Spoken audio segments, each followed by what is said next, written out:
Chers amis internautes, nous sommes très heureux, Michael. Bien sûr. Georges. Frère Paul, toujours content d'être Oui, ici. et moi, votre serviteur Paul, nous sommes toujours là à votre service et nous allons voir ou revoir la leçon de la 3e semaine du trimestre. Je pense que, frère Michael, c'est toujours une joie pour nous, n'est-ce pas vrai? Toujours, surtout que là, on va parler d'amour. Amour de Dieu, donc on est encore plus content. Très content. C'est pas vrai, frère Georges? Oui, on est très content d'être ici pour partager cette leçon avec vous autres et on apprend toujours ensemble. Amen, amen, amen. Mais juste avant de commencer, juste avant d'ouvrir la parole de Dieu, nous allons faire une prière. D'accord? Oui. Nous prions avec frère Michael pour commencer. Prions. Okay. Seigneur, merci infiniment de nous donner le privilège de nous rassembler autour de cette étude, alors que nous voulons apprendre un peu plus de toi, Père. Accorde-nous ton esprit afin de saisir l'importance du message que tu as à nous transmettre. Garde également celles et ceux qui écouteront et qui écoutent ce message, Seigneur, ce partage biblique, que tu puisses également les bénir et leur accorder ton esprit. Et c'est au nom de Jésus que nous t'adressons cette prière et pour ta gloire. Amen. Amen. Amen. Amen. Merci, frère Michael, pour cette belle prière. Que Dieu soit loué. Ce trimestre, nous étudions un thème extrêmement intéressant. C'est l'amour et la justice de Dieu. Ils sont nombreux ceux qui se demandent comment concilier l'amour et la justice. Et surtout chez Dieu, comment parler en même temps de l'amour de Dieu et de sa justice. Oui, en même temps, ça paraît un petit peu difficile. Ça paraît un petit peu difficile. Pour cette semaine, nous allons voir agréable à Dieu. Agréable à Dieu. Mais quand on parle d'agréable à Dieu, c'est frère Michael, c'est frère Georges, c'est chacun de nous, chacun de vous qui écoute, nous tous qui sommes concernés. Être agréable à Dieu. Nous sommes appelés à être agréables à Dieu. Mais ce qui est intéressant dans cette leçon, c'est que même quand le titre parle de nous autres qui devons être agréables à Dieu, ce n'est pas nous qui sommes mis en avant.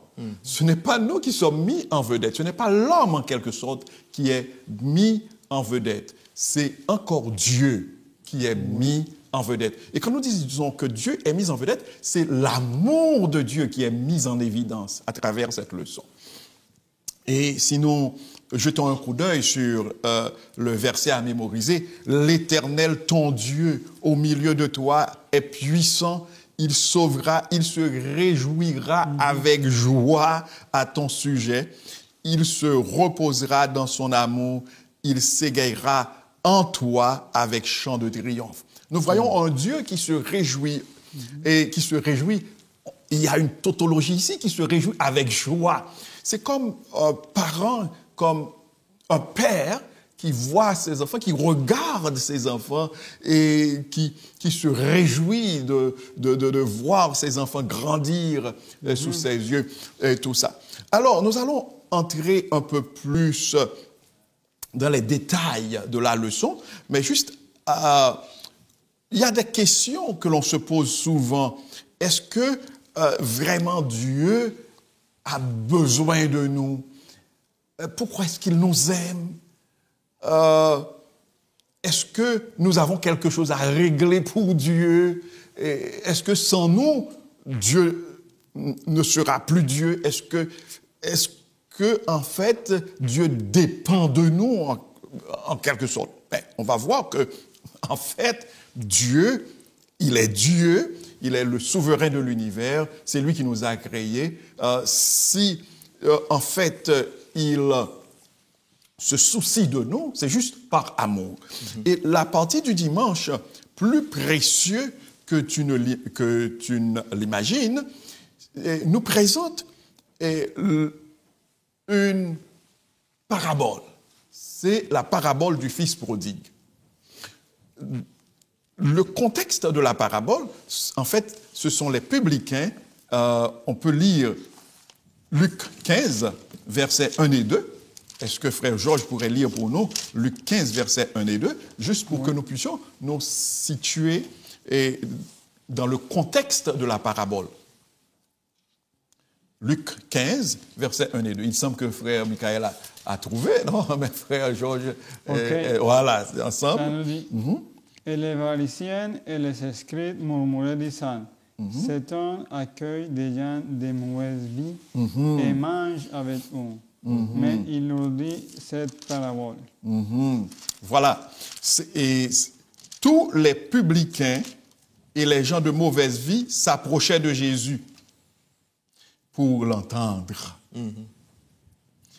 Et les pharisiens et les scribes murmuraient en disant, cet homme accueille des gens de mauvaise vie et mange avec eux. Pour les pharisiens et les scribes, Jésus n'était pas dans la bonne voie. Pourquoi? Parce qu'il prenait plaisir à accueillir des gens de mauvaise vie, des publicains.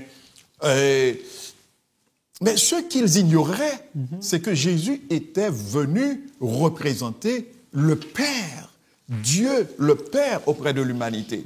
Et dans 1 Jean 4, verset 8, nous trouvons une définition très simple pour Dieu. Dieu est amour. Dieu est amour. En quelque sorte, Jésus était venu révéler son amour, l'amour de son Père pour l'humanité. C'est pourquoi souvent on rencontre des gens qui vous disent « Ah non, le Dieu de l'Ancien Testament était un Dieu dur, sévère, mais le Dieu du Nouveau Testament est un Dieu souple. » C'est une mauvaise interprétation. C'est mal connaître Dieu. C'est mal connaître Dieu. Parce que Jésus, le Jésus du Nouveau Testament, en fait, c'est le même. Sa mission, c'était tout simplement venir révéler le Père. Le Père. Dieu n'a pas changé. Alors, la parabole, c'est un enfant, un jeune, qui vivait avec son père normalement. Et puis, un jour, il s'est levé, il a dit, bon, papa, je veux avoir ma part de bien. Alors, donnez-moi tout ce que... alors, allez consulter votre testament et je veux avoir toute la partie qui me revient de droit. Est-ce qu'il a eu le temps de dire tout ça? Il a dit, donne-moi ma part. Peut-être qu'il n'était pas aussi gentil en tout cas, on va que je l'ai présenté là. Non. OK. Donc, et le père lui a donné sa part de bien et il est parti. Il a fui la maison du père et là aussi, après avoir gaspillé tout son argent, tous les biens qu'il avait reçus du père, et il a pris conscience. Alors, avant même de parler de prise de conscience, la vie a commencé par le maltraiter. C'était dur. C'était dur pour lui. C'était dur pour lui. Et dans la parabole, il est même question qu'il disputait avec les porcs. Le morceau de carreau. Oui. Donc, c'était vraiment difficile pour lui. Et qu'est-ce qu'il a fait, frère Georges? Il a pris la décision de... Il a commencé à réfléchir, il a dit, il y a des gens qui... Chez mon père, plus de l'abondance chez mon père que moi ici. Et c'est exactement. Donc nous pourrions considérer cette prise de conscience et nous pourrions parler ici de repentance. Il s'est repenti et il a rebroussé chemin, il a fait volte-face, il est retourné, disons, chez son père. Et là, ce qui va être très intéressant, c'est l'attitude du père. Oui, justement, non? C'est remarquable. Le père, dans la parabole, Jésus montre le père qui était en train d'attendre le fils. Et quand le fils, alors de loin, il a remarqué le fils prodigue, et puis il a couru, il a embrassé le fils. Non seulement il l'a embrassé, le fils, dans sa culpabilité, a commencé par dire « Papi, bon, mais il n'a même pas laissé le fils parler, terminer son discours. Non, il a réintégré le fils et il a appelé les gens de sa communauté à Pour venir faire la fête. fêter, Oui. faire la fête, frère Georges. Mais c'est impressionnant, c'est comme tu dis, tu as mentionné, verset 20, il courut, se jeta à son cou. Le père, hein, son père, Oui, lui, Luc 15, fut ému de verset 20. compassion. Mais vous pouvez lire pour nous, frère Michael. Il se leva, oui. Il Le père. Il se leva et alla vers son père. Oui, ça c'est Comme le il fils. était encore loin, son père le vit et fut ému de compassion. Il courut, se jeta à son cou et l'embrassa. Il fut Le verset. ému de compassion, Wow. de l'amour, Ouais. de la compassion. Alors, nous avons vu le contexte de la parabole. Dieu aime tout le monde.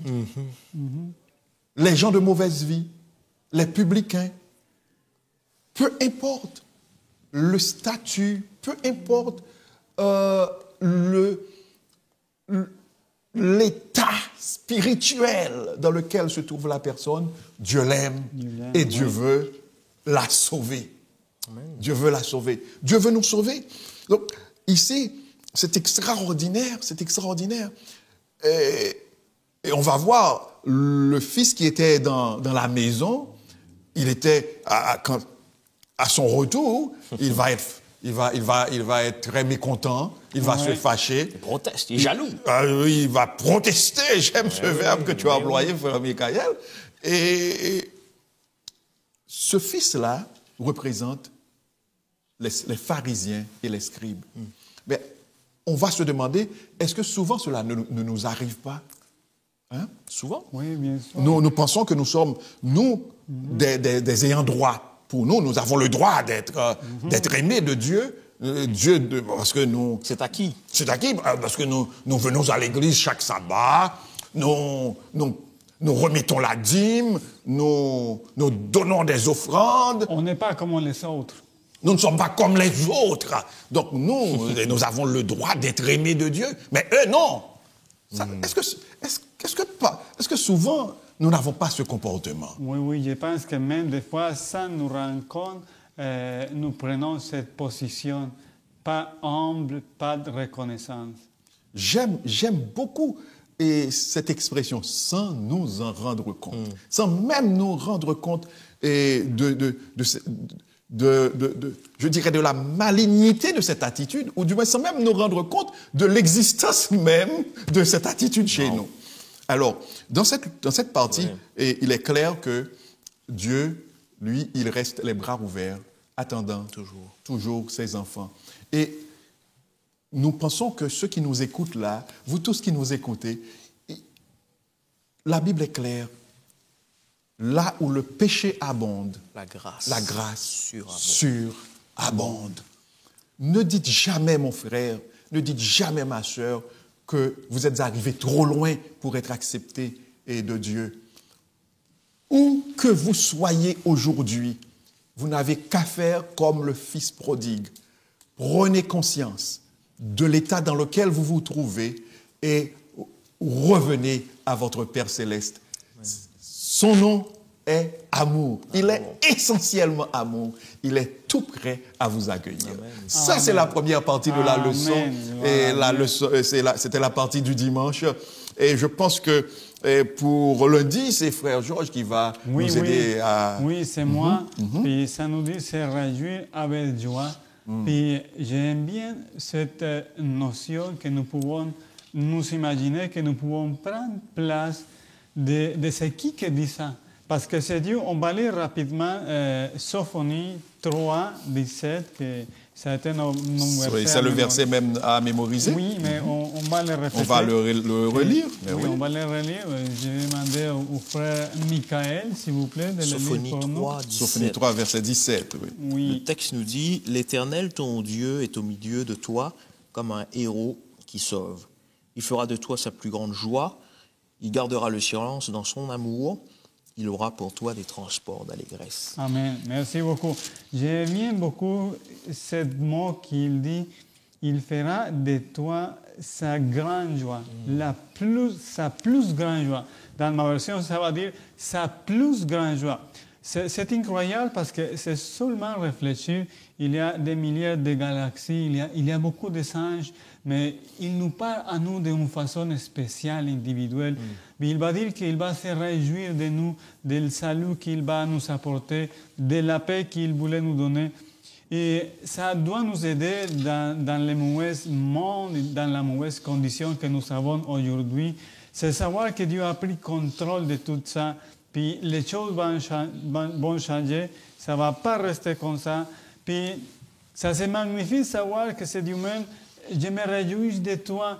Il ne voit pas nos péchés, il ne voit pas nos défauts. Il voit ce potentiel en nous et il voulait travailler en nous, que nous pouvons vraiment être transformés et que nous pouvons y arriver à ce projet que Dieu a pour nous, un projet de salut, un projet d'éternité. Puis c'est incroyable parce que quand on est content, on est bien. Puis on devient généreux aussi. Même nous qui sommes pécheurs, quand on est content, on va partager, on va dire oui, bien, tout va être correct. Mais c'est Dieu même qui nous le dit. Puis c'est énormément merveilleux et on doit être fiers de cette promesse. Puis on doit s'approprier de cette promesse parce qu'on a la valeur devant les yeux de Dieu. Et on va développer des autres sujets dans la leçon. Mais je voulais aussi rapidement lire Ésaïe 62, 4. Qui va nous donner de très bonnes paroles aussi par rapport à la façon comme Dieu va se réjouir avec nous, mais nous aussi devant Dieu. Ésaïe 62, le verset 4. Ça dit comme suit. On ne nommera plus délaissé, on ne nommera plus ta terre désolation, mais on t'appellera mon plaisir en elle. On l'appellera ta terre épousée, car l'Éternel met son plaisir en toi et ta terre aura un époux. C'est vraiment merveilleux cette figure aussi proche, aussi amicable, amoureux, on met en contexte le mariage. Puis c'est Dieu qui nous dit, puis c'est une promesse belle, je la trouve jolie parce que ce n'est pas juste d'une façon personnelle, parce qu'il nous donne la figure aussi de la terre et ça nous parle aussi de la planète au complet. Dieu voulait nous réconcilier, Dieu voulait nous donner cette paix. Dieu, vu que cette brise de relations qu'on a aujourd'hui, ça va finir, et le prophète dit, ta terre ne sera pas plus désolation, elle va être complète, ça va être Dieu qui va être toi. Dieu va se marier avec toi, avec une relation très proche, avec une relation vraiment ferme aussi. J'aime très bien cette figure de savoir que c'est Dieu même. Puis, en parlant de nous les humains, je pense que la majorité des gens disent les jours les plus joyeux, le plus heureux de ma vie, c'est le jour que je me suis marié. C'est pas le jour du baptême. oui, cette figure qu'on trouve ici, c'est Dieu qui est en train de... C'est Bien simplement des paroles humaines que Dieu prend pour nous expliquer. Je vous aime, c'est vrai, je vais tout rétablir. Oui, je vois que le frère Paul, il a quelque chose à nous dire. Oui, je vois l'heure là qui s'en va rapidement. Et merci frère Georges pour cette belle intervention sur la partie du lundi où Dieu lui-même dit clairement qu'il prend plaisir et qu'il se réjouit de son peuple et qu'il prend plaisir en nous. Et c'est extraordinaire. Donc nous sommes très précieux aux yeux de Dieu.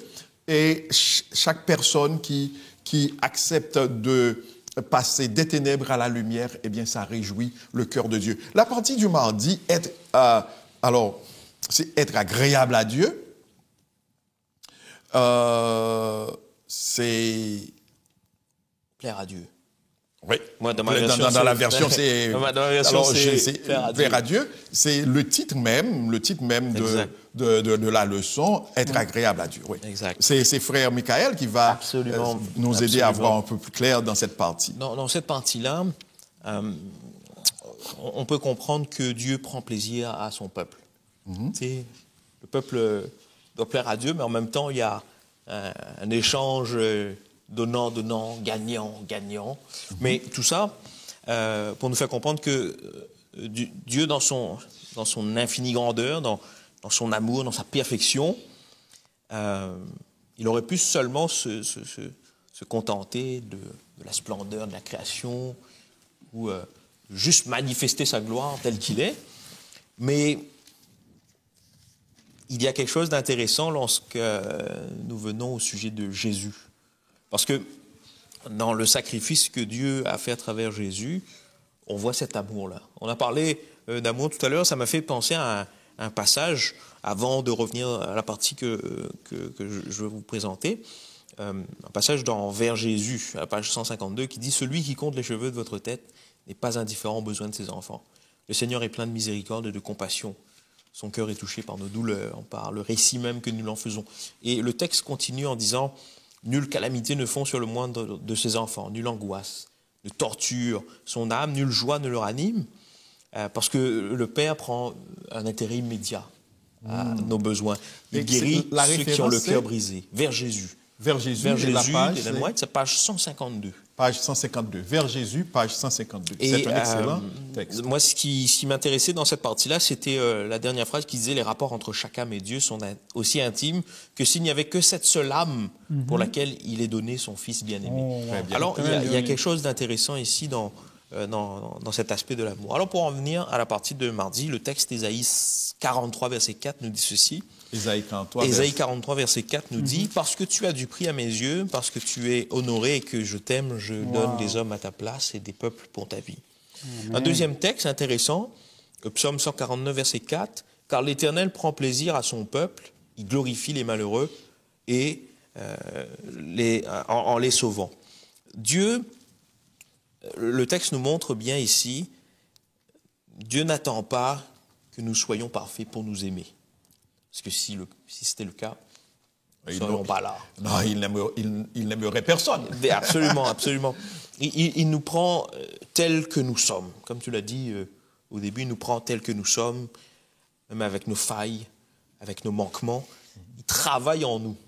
Pour nous transformer. Pour nous transformer, pour que nous puissions devenir le reflet de sa gloire. Amen. Il y a un cheminement. Certes, lorsque nous faisons le constat que nous sommes pécheurs, nous sommes remplis de failles, nous sommes remplis de manquements. Il vient le moment où Dieu nous convainc de notre état. Et comme tu l'as dit, il y a une transformation, il y a un changement. Alors, quand nous prenons conscience de notre état, alors c'est l'Esprit qui nous convainc de notre état, et ça nous porte à nous repentir, et nous allons à Dieu pour, en lui confessant nos fautes, nos péchés, tout ça au nom de Jésus. Et il nous accueille, c'est ça? Absolument. C'est cette première étape-là qui nous mène à nous poser ensuite la question, mais qu'est-ce qui plaît à Dieu? Qu'est-ce qui plaît à Dieu?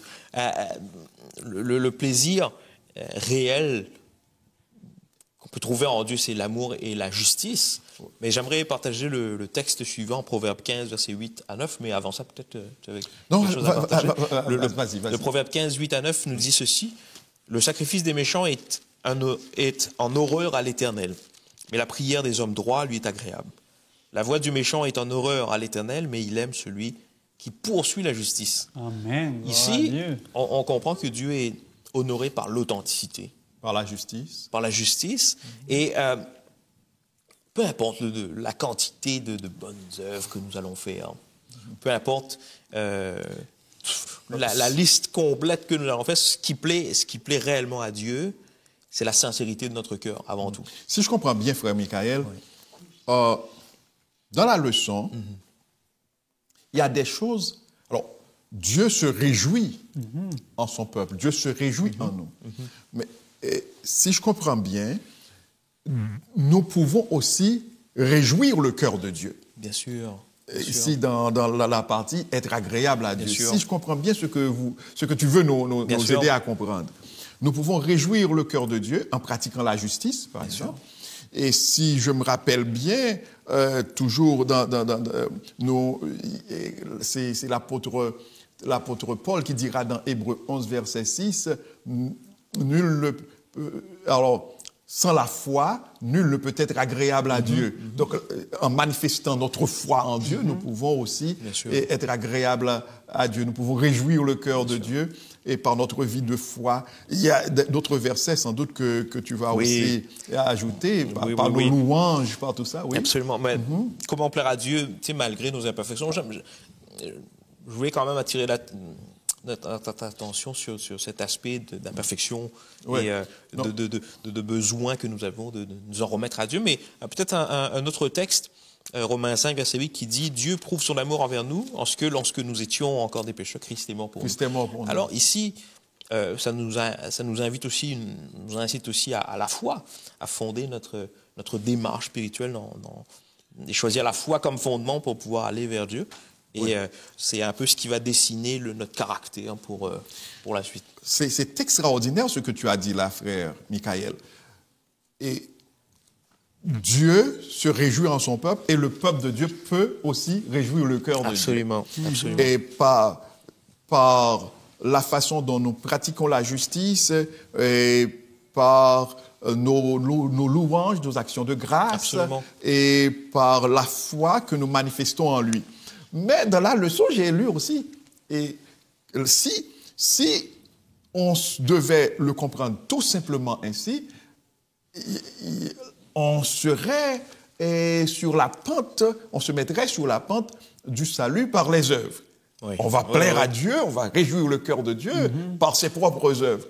Mais je me rappelle aussi, dans cette partie, il y a un élément très important, que c'est à travers Jésus Absolument. que nous pouvons être agréables à Dieu. Absolument. La justice que nous pratiquons, d'ailleurs, la Bible nous dit clairement que tous ont péché et sont privés de la gloire de Dieu. Romains 3, verset 23 et Romains 6, verset 23, le salaire du péché, c'est la mort. Mais le don gratuit de Dieu, c'est la vie éternelle en Jésus-Christ. Et dans Éphésiens chapitre 2, et Paul, alors l'Esprit de Dieu est clair par l'apôtre Paul, Éphésiens chapitre 2, l'Esprit de Dieu est clair pour dire que à cause de nos péchés, à cause, on peut lire, peut-être que ça va prendre un petit peu plus de temps si nous lisons, vous étiez, à Éphésiens chapitre 2, frère Michael, Éphésiens chapitre 2, on peut lire à partir du verset 1er. Vous étiez morts par vos offenses et par vos péchés, dans lesquels vous marchiez autrefois, selon le train de ce monde, selon le prince de la puissance de l'air, de l'esprit qui agit maintenant dans les fils de la rébellion. Nous tous aussi, nous étions de leur nombre. Nous étions des rebelles. Et nous vivions autrefois selon les convoitises de notre chair, accomplissant les volontés de la chair et de nos pensées. Et nous étions par nature des enfants de colère, comme les autres. Dieu qui est riche en miséricorde, à cause du grand amour dont il nous a aimés, nous qui étions morts par nos offenses, nous a rendus à la vie avec Christ. Nous étions morts à cause de nos offenses. Par conséquent, nous ne pouvons, un cadavre ne peut rien réaliser. Rien faire. Rien faire pour... Si un cadavre est un cadavre. Donc, c'est... À cause de nos péchés, nous étions considérés comme morts. Cadavres. Donc, c'est en acceptant Jésus comme notre Sauveur, et nous sommes passés par la nouvelle naissance. Comme Jésus l'a bien expliqué à Nicodème. Amen, gloire à Dieu. Et c'est grâce à cette nouvelle naissance maintenant, comme le texte le dit, Dieu nous a rendus à la vie avec Christ. Dieu nous a ressuscités avec Christ. Et si nous allons au verset 10, et alors à partir du verset, nous pouvons commencer à partir du verset 8, c'est par la grâce que vous êtes sauvés, par le moyen de la foi, et cela ne vient pas de vous, c'est le don de Dieu. Ce n'est point par les œuvres, afin que personne ne se glorifie, car nous sommes son ouvrage, ayant été créés en Jésus-Christ pour de bonnes œuvres que Dieu a préparées d'avance afin que nous les pratiquions. Donc, tout ce que nous faisons de droit, de juste, de bon, n'a de valeur qu'en Jésus-Christ. Amen. Notre foi, la foi est un fruit de l'Esprit. Donc, nous recevons l'Esprit encore par Jésus-Christ. Donc, tout ce que nous pouvons faire pour être agréable à Dieu, c'est Jésus. Exactement, frère Michael, merci. Ce n'est qu'en Jésus, en Jésus et en Jésus seul. Oui, c'est ça. C'est lui le juste. Oh, j'aime ce texte. C'est dans 1 Jean, où l'apôtre Jean dit, c'est dans 1 Jean 2, est-ce que j'ai bien dit, c'est 1 Jean 2, verset 1er. 1 Jean 2, verset 1er. Frère Georges pourrait lire pour nous. 1 Jean 2, verset 1er. Oui, bien sûr. S'il te plaît, oui. Mes petits enfants, je vous écris ces choses afin que vous ne péchiez point. Et si quelqu'un a péché, nous avons un avocat auprès du Père, Jésus-Christ, le juste. Le juste. Il n'y a qu'un juste. Donc, nous sommes justes à partir de la justice de Jésus-Christ.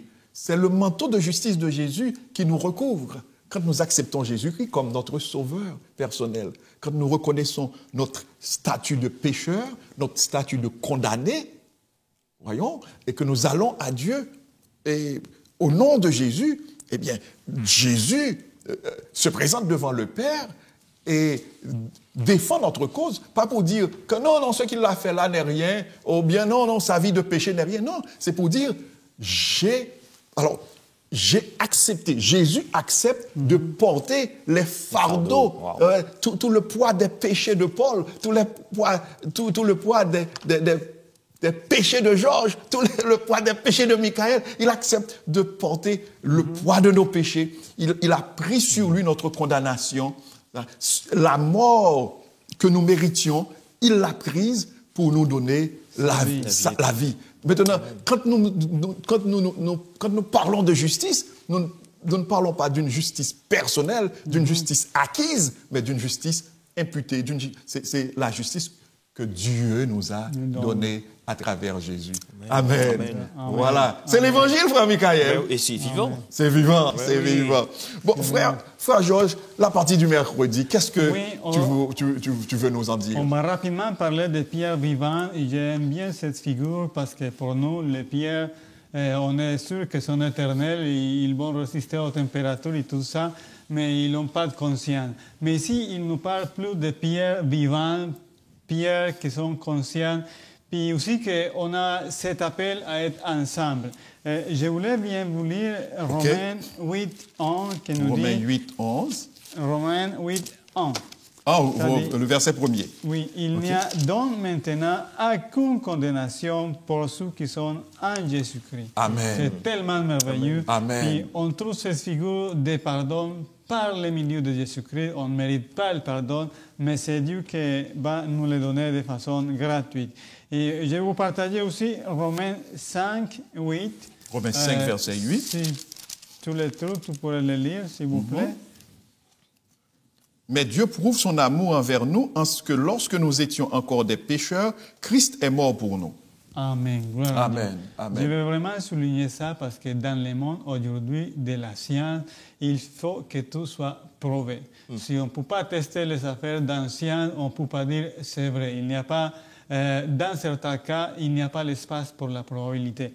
Oui, dans ce cas, c'est la même chose. Dieu a prouvé son amour. Son amour, ça n'était pas une théorie, ce n'était pas une message. Ce n'est pas un discours. Ce n'est pas une probabilité, ce n'est pas un discours, c'est une réalité. Il a prouvé son amour et la façon comme il l'a fait, c'est en donnant Jésus-Christ pour qu'il puisse vivre une vie sainte. Mourir la mort qu'il ne méritait pas pour nous donner la vie qu'on ne méritait pas. En d'autres termes, mourir de la mort que nous autres nous méritions. Oui, exactement. C'est bien ça. Justement, la mort que nous méritons. Puis, on va trouver cet aspect que Dieu nous rachète en même temps d'être rien pour devenir à faire partie de cet édifice spirituel. Si je comprends bien, frère Georges, quand on parle de pierre vivante, c'est-à-dire, ces pierres vivantes, c'est frère Michael, c'est ça? C'est chacun de nos internautes, c'est frère Georges, c'est nous tous qui faisons partie de l'Église du Seigneur. Oui, cet édifice, c'est l'Église du Seigneur. Édifice. Oui, c'est ça. Puis je voulais juste vous rappeler que les pierres sont mentionnées aussi dans le sanctuaire, les bijoux précieux que portaient les grands prêtres. Dieu voulait faire de nous un bijou précieux parce qu'on a beaucoup de valeur pour Dieu, comme on l'a déjà mentionné. Il voulait nous intégrer de façon spirituelle. Il voulait vraiment nous faire sentir qu'on n'est pas tout seul, on est dans la chaîne. Non, toutes mes excuses. Je suis tenté de te poser une question, frère Georges. qu'est-ce qui détermine la valeur d'un être humain? Est-ce que tu es d'accord avec ma question, frère Michael? C'est magnifique, c'est magnifique. C'est magnifique. C'est pas une question piège. C'est pas une question piège. Non, du tout. C'est magnifique et c'est très profond. On n'aurait pas le temps de tout discuter. Mais on vient de parler que c'est Dieu le créateur de l'être humain. Et la valeur de nous est tellement grande que Dieu même a voulu donner sa vie pour nous. Ça veut dire qu'on va trouver une valeur infinie, que c'est la valeur de la propre vie de Dieu. Si je comprends bien, frère Michael, le prix d'un objet, alors, la valeur d'un objet dépend de son prix. Oui. Alors, nous ne sommes pas des objets. Oui, mais non, j'ai juste... Non, trop vite, désolé. La valeur d'un objet dépend de son prix. Ouais. Donc, pour nous racheter, Dieu a donné sa propre vie à travers Jésus. Oui. C'est le prix de la vie même de Dieu. Wow, C'est exceptionnel. Ce qui veut dire, notre valeur, nous ne pouvons pas la déterminer à partir des choses de la terre, à partir d'un compte en banque, à partir d'un diplôme. Oui. Non, c'est vrai que ces choses ont leur importance dans la vie, mais notre valeur dépend de ce prix que Dieu a payé pour nous racheter. C'est extraordinaire. Frère Michael, je vois que tu veux dire quelque chose. Je ne veux pas t'enlever la parole. Mais après, j'ai quelque chose aussi à dire, mais c'est après ton intervention. C'est quelque chose de vraiment intéressant de le prendre dans ce sens-là, parce que finalement, je me pose à moi la question, quelle est la valeur qu'a ma vie en fonction du sacrifice de Jésus? Mais si on se posait cette question tous les jours, bien, le sacrifice de Dieu prendrait tout son sens. Et évidemment, le sacrifice prend tout son sens, mais ça nous ramènerait encore plus près de Dieu. Parce que c'est plus qu'une question existentielle, c'est une question vitale pour nous de comprendre ça. C'est très, très vital. Et c'est ce qui va nous porter vraiment à nous réjouir en l'Éternel. Quand nous prenons conscience de la valeur du sacrifice de Dieu pour nous sauver, nous allons manifester de la reconnaissance envers Dieu. C'est pourquoi la joie du chrétien, c'est quelque chose qui vient de l'intérieur, qui vient de son cœur, qui vient de sa reconnaissance, de la reconnaissance qu'on a de la valeur de ce sacrifice que Dieu a consenti pour nous sauver. Et la personne qui comprend ce sacrifice avec l'aide du Saint-Esprit de Dieu ne peut pas s'empêcher de se réjouir, de se réjouir en Dieu et aussi, comme tu l'as bien dit, frère Georges, de partager. Parce que quand on est content de quelque chose, eh bien, on en parle. On partage. Et les gens le voient aussi. Oui. Les gens le voient. Oui. Bon, maintenant, la partie du jeudi, c'est un objectif digne. Ouais. Frère Michael, parle-nous-en, s'il te plaît. Ce qui a attiré mon attention ici, c'est comment moi je l'ai vu, c'est le choix de priorité qu'on veut faire dans notre vie. Une vie centrée sur le plaisir de Dieu serait l'essentiel. C'est-à-dire une vie qui cherche à plaire à Dieu. À plaire à Dieu. Okay. Mais pour arriver à plaire à Dieu, il y a quelque chose qui est vraiment important, c'est la place qu'on accorde à Dieu dans notre vie. Okay. Est-ce que Dieu a la première place dans notre vie? C'est une question, ça peut paraître une question banale, une question... Non, cette question ne saurait être banale, frère Michael. Mais c'est ça, c'est pour faire réfléchir, justement. Mais quelle est la place que Dieu a dans notre vie? Tu sais, je me la pose, moi, cette question. Chacun doit se poser cette question. Oui, chacun. Moi, personnellement, je dois me la poser. Lorsqu'on choisit de plaire à Dieu,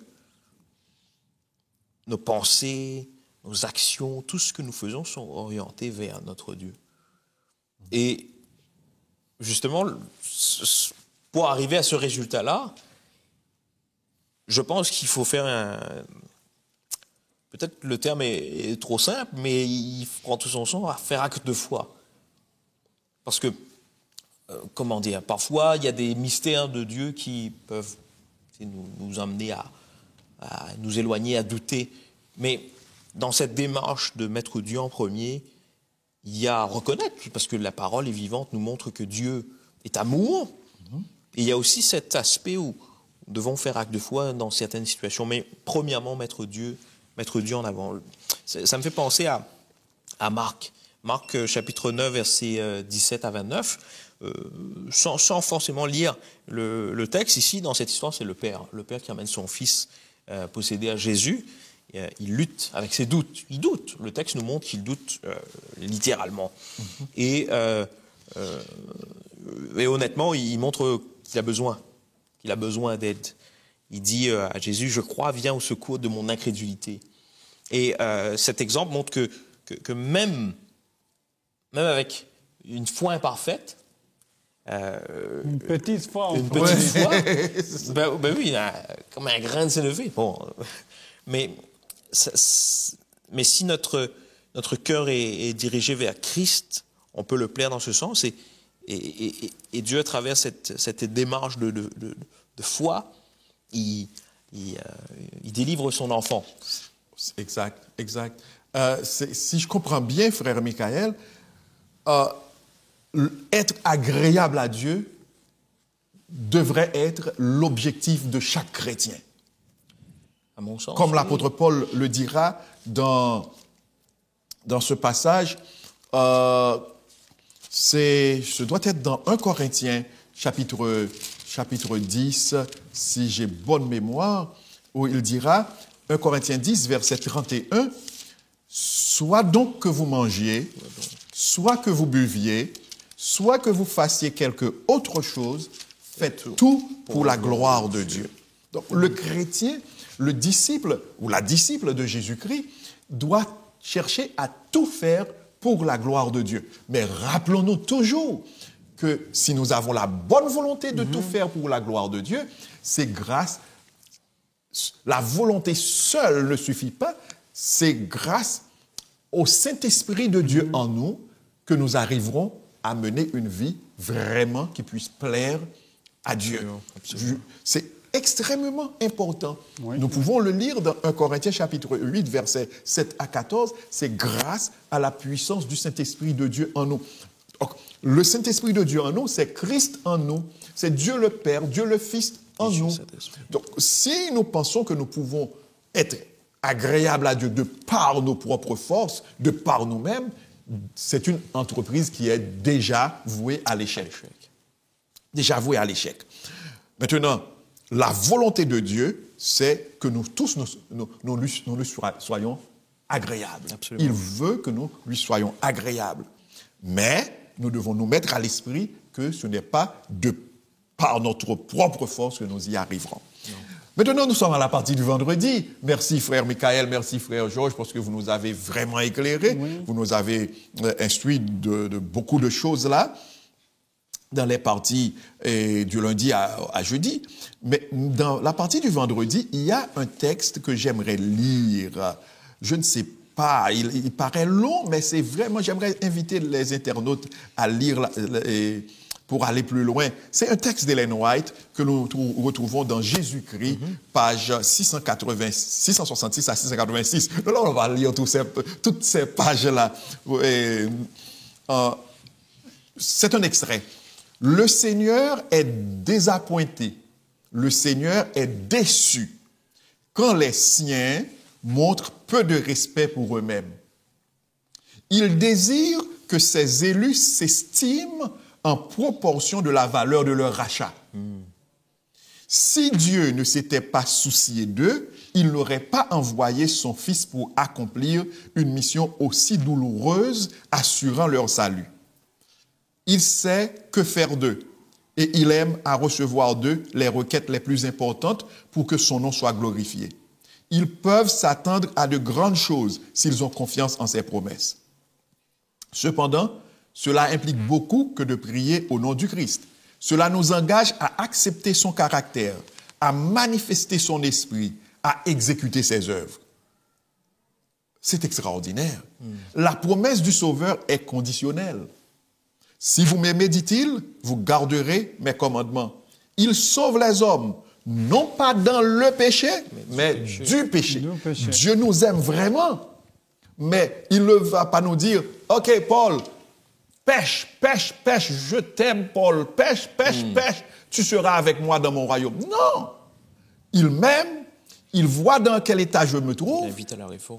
Exactement, il m'invite à la repentance, à la conversion. Amen. Il veut me transformer. Dieu, j'aime cette phrase, je ne sais pas, il sauve les hommes non pas dans le péché, mais du péché. Et ceux qui l'aiment montreront leur amour par l'obéissance. Wow. Toute vraie obéissance procède du cœur. Le Christ mettait tout son cœur dans ce qu'il faisait.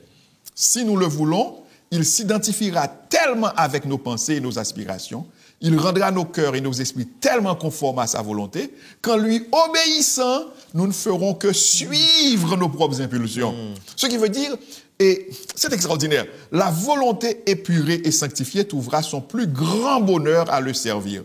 Quand nous connaîtrons Dieu comme il est possible de le connaître, notre vie deviendra une obéissance continuelle. C'est cette vie d'obéissance. Continuons. Si nous apprécions le caractère du Christ, si nous sommes en communion avec Dieu, le péché nous devient odieux. Amen. Nous allons détester le péché. Nous allons détester le péché. Le péché va nous déplaire. Nous allons détester le péché si nous apprécions le caractère du Christ. Et j'aime ça. Si nous sommes en communion avec Dieu, le péché nous devient odieux. Et notre vie deviendra une obéissance continuelle. Et si notre vie devient une obéissance continuelle, frère Georges, notre vie plaira à Dieu. Amen. Dieu se réjouira de notre vie. Exactement, oui. Ce n'est pas ça, frère Michael. C'est extraordinaire. Je ne sais pas ce que tu aurais comme dernier mot, frère Georges. J'aime bien que nous pouvons souligner ceux qui les aiment montreront leur amour par l'obéissance. Par l'obéissance. Ça serait le mot-clé à souligner. Oui. L'obéissance, ce n'est pas quelque chose pour gagner quelque chose. L'obéissance, c'est simplement une démonstration de l'amour et que nous croyons à ce que Dieu nous dit de faire, que ça va être. Amen. Très bien, frère Georges. Notre obéissance doit être une réponse d'amour que nous donnons à l'amour de Dieu pour nous. Oui, l'obéissance, ce n'est pas quelque chose que je vais gagner. Je n'obéis pas pour gagner quelque chose. C'est ça. Simplement, c'est la conséquence de croire à Dieu, de ce que lui me donne est vrai. Puis, on va obéir. Et cette obéissance, c'est encore Dieu qui le rend possible en nous. Oui. L'apôtre Paul dit, je puis tout par celui qui me fortifie. Si je vis, ce n'est plus moi qui vis, c'est Christ qui vit en moi. Quand Christ vit en nous, eh bien, nous allons pouvoir obéir. Christ vit en nous par le Saint-Esprit. Amen. Alors, nous allons obéir à Dieu. Frère Michael, merci frère Georges pour cette belle intervention. Ce que j'aimerais dire, c'est inviter les gens à une lecture chez eux, là où ils sont. Dans le livre Vers Jésus de Madame Ellen G. White, le chapitre 1 du livre Vers Jésus, qui a pour titre L'amour de Dieu pour l'humanité, on y trouve des trésors. On y trouve des directives intéressantes sur l'amour de Dieu et je crois que ça peut nous aider à continuer à cheminer. Ouais. Il y a un point avant de terminer que j'aimerais souligner, c'est la louange. Alors, souvent, nous passons plus de temps à nous plaindre qu'à louer Dieu. C'est vrai. Nous venons de parler de l'amour de Dieu. Et l'une des façons, l'un des moyens pour le chrétien de manifester sa joie en Dieu, c'est louer Dieu. C'est exalter le nom de Dieu. Amen. C'est extraordinaire. Parfois, on demande à la personne, comment vas-tu? Ah bon, on ne peut pas se plaindre. Mais en disant on ne peut pas se plaindre, on ne loue pas Dieu. On ne loue pas Dieu. On est en train de se plaindre. On est en train de se plaindre en disant on ne peut pas se meilleurs. plaindre. Voilà. Mais il y a un autre point que j'aimerais aussi souligner, c'est cette affaire de louange aussi. Et dans certaines congrégations ces derniers jours, il y a, on dirait qu'il y a deux extrêmes. Il y a des gens qui prennent beaucoup plus de temps, qui passent beaucoup plus de temps à se plaindre au lieu de louer. Et il y a un autre groupe qui comprennent la louange, je dirais, de la mauvaise manière, qui pensent que louer Dieu, c'est faire du bruit, faire du tapage. Et j'aimerais partager avec vous un texte que nous retrouvons dans Message choisi, volume 2, Message choisi, volume 2, chapitre 3. Le titre du chapitre, c'est La doctrine de la chair sanctifiée. Et je vais lire pour vous un petit texte là, c'est culte avec un bruit d'asile d'aliénés. Culte avec un bruit d'asile d'aliénés. Impossible d'estimer à sa juste valeur l'œuvre que le Seigneur se propose d'accomplir par les instruments qu'il s'est choisis pour réaliser sa pensée et son dessein.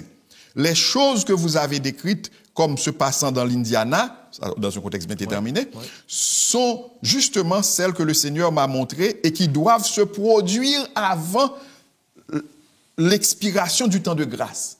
C'est-à-dire, avant que la porte de la grâce soit fermée, il va se passer des choses à l'intérieur de nos congrégations, des choses qui ne plaisent pas à Dieu, des choses qui ne réjouissent pas le cœur de Dieu. Tandis que nous allons penser que nous sommes en train de louer Dieu, et Dieu, lui, il ne sera pas content. Continuons rapidement pour voir de quoi il s'agit. Toutes sortes d'imprudences seront commises. Il y aura des clameurs avec tambour, musique et danse. Des êtres raisonnables en auront les sens si confus qu'ils seront incapables de prendre de bonnes décisions. Et c'est cela qu'on attribue à l'action du Saint-Esprit. Le Saint-Esprit ne se manifeste jamais par de telles méthodes, dans un bruit infernal. Il y a là une invention de Satan visant par des moyens ingénieux à neutraliser les vérités pures, authentiques, ennoblissantes et sanctifiantes destinées à notre temps. Mieux vaudrait se passer de musique dans nos cultes d'adoration que d'employer des instruments de musique comme il m'a été montré en janvier que cela aura lieu dans nos congrès. La vérité pour ce temps-ci n'a pas besoin de choses semblables pour convertir les âmes. Certaines personnes pensent qu'il faut de la musique mondaine à l'intérieur de l'Église pour attirer les gens du monde. C'est faux. C'est faux. C'est une erreur en plus. C'est une erreur, frère Georges, oui. La vérité pour ce temps-ci n'a pas besoin de choses semblables pour convertir les âmes. Un bruit d'asile d'aliénés choque les sens et pervertir ce qui, bien employé, serait de nature bienfaisante. Les pouvoirs sataniques produisent un carnaval de tapage et de bruit. Et c'est cela qu'on voudrait appeler l'opération du Saint-Esprit. Maintenant, dans bien des congrégations, on rencontre ces choses-là. Les gens font du bruit, du tambour. On n'entend même pas les paroles des chants. C'est bruit. Un refrain qui vient, qui revient. Et puis les gens tombent en transe. Mon Dieu, ce sont des signes de la fin des temps. Si c'est ainsi que l'on pense que l'on loue Dieu, ce n'est pas la bonne manière. Donc, peuple de Dieu, Dieu veut se réjouir en son peuple. Il voulait nous sanctifier. Il veut nous sanctifier. Oui, pas de vraies choses. Exactement, frère Georges. Il veut prendre plaisir en nous. Il prend plaisir en nous. Il nous aime. Et frère Georges nous l'a dit, nous l'a fait voir à travers la Bible, qu'il nous a prouvé son amour en nous envoyant Jésus-Christ. Et frère Michael nous a aidé à bien voir aussi que notre objectif doit être de lui être agréable. Et pour lui être agréable, il faut lui obéir. Absolument. Et pour lui obéir, il nous faut être animés de son esprit, que nous ne pouvons retrouver qu'en Jésus-Christ. Nous sommes justes de la justice du Christ. Nous sommes dignes des mérites de Jésus. Amen. Donc toute la gloire est à Dieu par Jésus-Christ. Amen. Je pense que nous sommes arrivés ici au terme de la leçon. Oui. Et c'est une très belle leçon, frère Georges. Amen. Je vous vois très joyeux là. Excellent. Vous êtes en train de vous réjouir de la joie de Dieu. Bien sûr. Et frère Michael aussi est très content. Absolument. Et si frère Michael a prié pour nous pour commencer, Frère Georges va prier pour nous pour terminer. Oui, prions ensemble. Seigneur, on vient de dégoûter cette parole éternelle qui nous réjouit, qui nous remplit de la vraie joie, de la vraie espoir. Et quelle bonne réflexion de plus comprendre que c'est toi qui nous cherches, c'est toi qui nous aimes. Nous voudrions accepter ton amour. Nous demandons, s'il vous plaît, cette grâce pour accepter cet amour et que nous pouvons être remplis de ton Saint-Esprit pour nous laisser guider et pour que l'obéissance puisse devenir juste un acte de reconnaissance de tout ce que tu fais pour nous. Amen. Merci Seigneur pour cet sacrifice énorme de Jésus-Christ.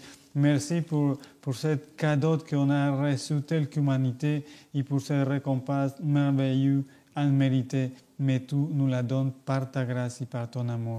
Merci Seigneur, pardonne nos péchés et continue s'il vous plaît à nous guider et à transformer nos caractères. Bénis tous les internautes qui écouteront cette émission et aide-nous ensemble à te chercher et à devenir des fidèles témoins de ta parole et de ta puissance. Nous te prions dans le puissant nom de Jésus. Amen. Amen. Nous remercions Frère Michael, Frère Georges. Et la leçon, nous vous conseillons, bien-aimés, de continuer à l'approfondir. Il y a des points que nous n'avons pas tout à fait vraiment soulignés, mais vous, en approfondissant les parties, sous l'inspiration du Saint-Esprit de Dieu, vous allez mieux comprendre l'amour de Dieu et vous allez mieux comprendre aussi la valeur que Dieu vous accorde et vous allez mieux comprendre la valeur que Dieu accorde aux autres parce que Dieu leur accorde beaucoup de valeur et vous allez pouvoir mieux traiter aussi les autres. Mieux on comprend la valeur que Dieu nous accorde, mieux aussi nous allons traiter notre prochain parce que, en fait, nous sommes tous fils et filles du même Dieu. Amen. À bientôt, chers amis.